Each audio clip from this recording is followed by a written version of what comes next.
ब्रह्मा जी ने कहा, जब तक मानव को मानवीय नारी शक्ति मिलती रहेगी वो अजेय है, अजेय रहेगा।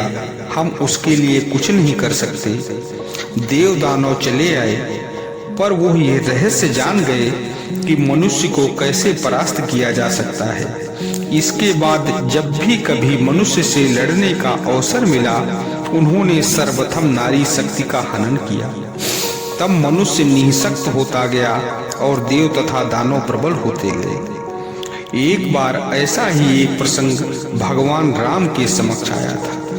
मेघनाथ ने इतना भयंकर युद्ध किया कि रीछ और बंदरों की सेना व्यथित और व्याकुल हो उठी। राम ने विभीषण से मंत्रणा की। विभीषण ने बताया, भगवान मेघनाथ अपनी पतिव्रता और साध्वी पत्नी सुलोचना की शक्ति के कारण अजेय है। जब तक उसे वो शक्ति मिलती रहेगी तब तक मेघनाथ कदापि जीता नहीं जा सकता। ऐसे और भी सैकड़ों अलंकारपूर्ण पौराणिक कथानक हैं। उन सबका रहस्य यही है कि मात्र शक्ति से बढ़कर मनुष्य के पास दूसरी शक्ति नहीं है। नारी का स्नेह, नारी का समर्पण, नारी का वात्सल्य, नारी का सौहार्द, नारी का विश्वास, नारी की सेवा, ऐसी शक्तियां हैं जिन्हें पाकर मनुष्य अमोघ और अच्छे शक्ति वाला बन जाता है। जिसकी पीठ पर माँ का, स्त्री का हाथ होता है, वो अभिचित ही संसार में सफलता प्राप्त करता है और आगे बढ़ता है। किसी भी समाज का सांस्कृतिक एवं आध्यात्मिक स्तर समाज में नारियों की स्थिति से निर्धारित होता है। इतिहास और पुराण को व्यापक परिप्रेक्ष्य में देखने से पता चलता है कि नारी के अंतस की मातृत्व, निर्माण एवं नेतृत्व की शक्तियां ही पुरुष का शारीरिक, मानसिक, भौतिक एवं आध्यात्मिक विकास करती रही है। मनुष्य को जीवन पथ पर आगे बढ़ाती रही है। स्त्री शांति स्वरूपा और पूजनीय है। वह परिवार की शोभा है, देवी है, ज्योति है। उसकी ज्योति से संपूर्ण परिवार प्रकाशित होता रहता है। उसके अभाव में घर सुनसान लगता है। वो घर की प्राण है।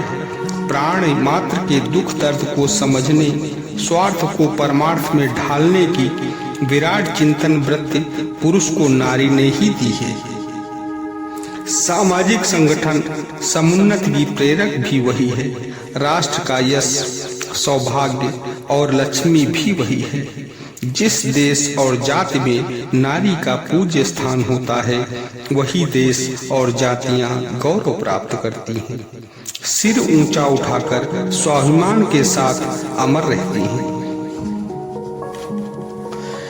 हे मनुष्यों, पत्नी के पीछे ब्रह्म, आगे ब्रह्म और अंत तक ब्रह्म हो, इस प्रकार ब्रह्म से सर्वत्र घिरी हुई वह पति हृदय में राज्य करे। आगे पीछे और मध्य में ब्रह्म होने का अर्थ उसे चतुर्दिक उच्चता, महानता के वातावरण में रखना। कन्या के रूप में सर्वाधिक स्नेह और उत्तराधिकार भी उसे चाहिए। शिक्षा, स्वास्थ्य, संवर्धन और सामाजिक व्यवहार का उपयुक्त और पूर्ण वातावरण उसे मिलना चाहिए।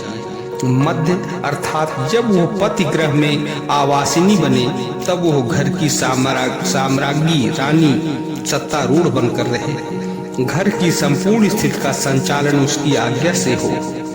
सहचरत्व की उपेक्षा न की जाए। उसकी अनुमति के बिना पति भी कोई कार्य न करे। अन्य ही नहीं, पुरुष स्वयं भी पत्नी के अनुशासन में रहे। जब वो माँ बने तो बच्चा उसकी आज्ञा का पालन कर उसकी उच्चता सिद्ध करे। सेवा शुश्रूषा द्वारा सम्मानित की गई माँ का स्नेह और वात्सल्य इतनी बड़ी शक्ति है कि वह परमात्मा भी नहीं दे सकता। भारत में परमेश्वर की पिता के समान ही नहीं, किंतु माता के समान पूजा होती है।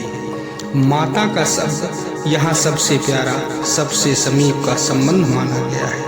कोई कष्ट होता है, बड़ा दुख सिर पर आता है, तब उस समय हम परमात्मा की भी उतनी याद नहीं करते जितना हृदय तल से माँ की याद करते। इसी प्रकार के कथानक सुनने के लिए हमारे चैनल को सब्सक्राइब कर लें, वीडियो को लाइक करें।